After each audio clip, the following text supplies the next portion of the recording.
5 seconds to go.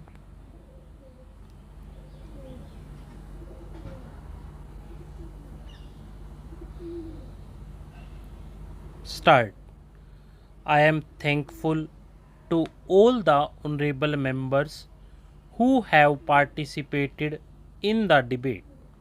Some honorable members expressed certain reservations about some of the provisions of the bill, but all the same, it has been a brief but very interesting debate. My friend expressed certain views. I thought that his party had become wiser because of some developments in the country and because of the way the problems of land and agriculture in this country were getting solved. And my understanding was that party broadly agrees with the national guidelines on the sealing laws. Once I had some talk with his leader and I was told that the party broadly agrees with the land reforms legislation and guidelines. But opposite views I have heard just now from my honorable friend. Sir, these broad guidelines and the national sealing laws have been broadly accepted in this country as part of the land reforms, and there has been by and large a part of the land reforms, and there has been by and large a general consensus irrespective of party platforms. But while my friend spoke about the bill, though he did not positively say that he is opposed to the provisions, he expressed certain views. For instance, he thought there are certain contradictions involved in the government policies as far as land sealing laws are concerned.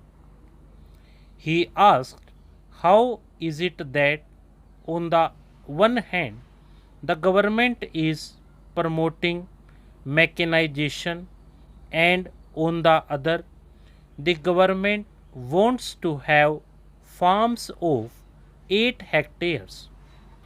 Now, I would like to tell my friend that as far as India is concerned, first of all, this is not a country where we can afford to have big farms.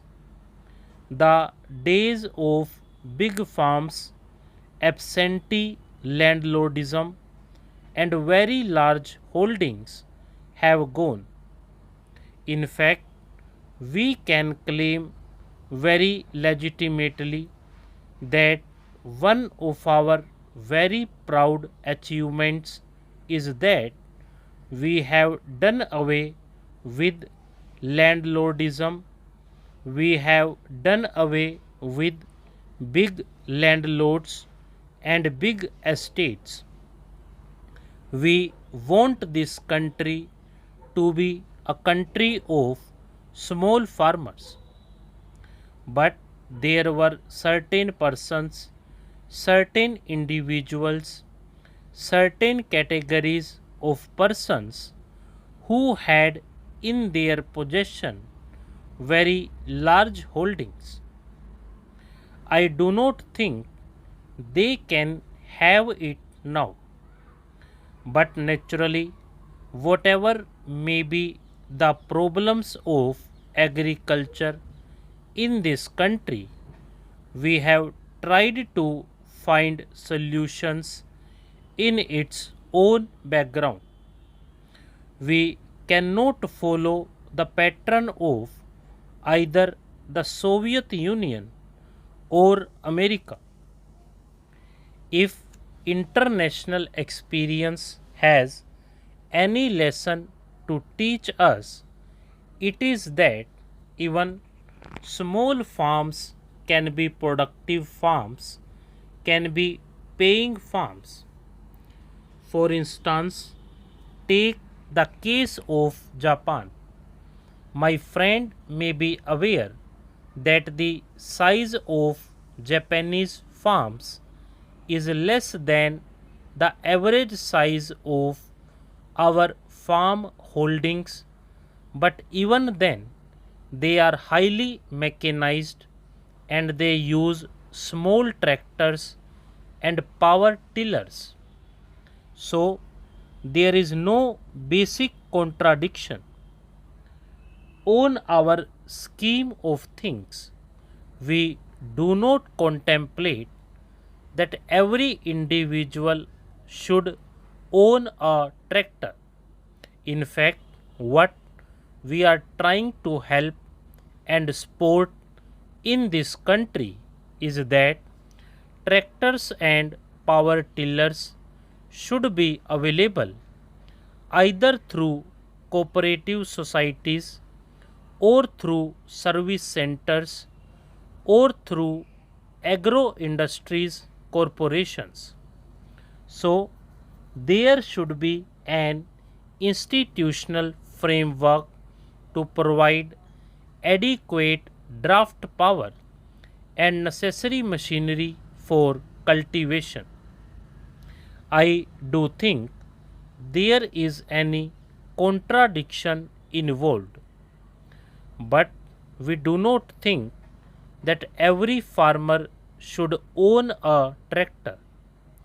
He also made a statement that there is no ceiling on income from business, and why should there be a ceiling on land? This matter has been discussed and debated in this house for over 2 or 3 decades now. The position of land availability in this country or the land man ratio in this country is well known. If a few persons are allowed to have large holdings, it would have created lot of tension in the countryside. It is not therefore in the interests of the country, but I quite concede that it is not possible to distribute land in the rural areas on the basis of calculation of heads. This is the other extreme which we do not want. We do not want wide disparities to prevail in land holdings. We cannot compare the agricultural sector with industrial sector.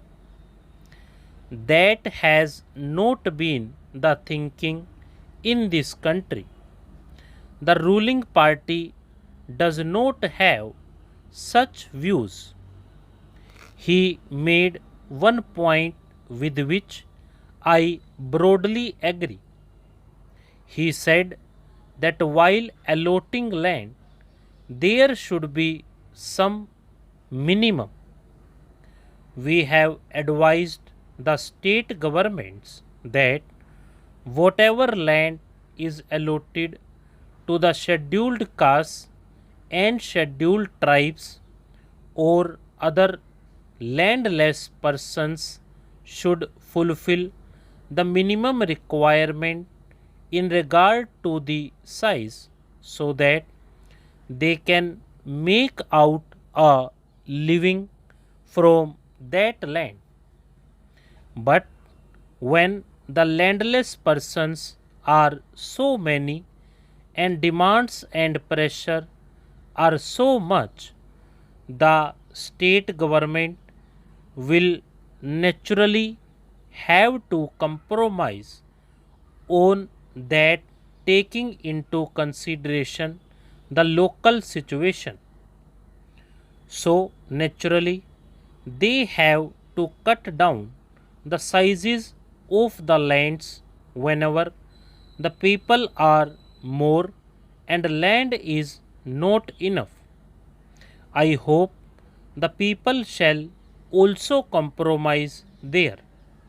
Stop.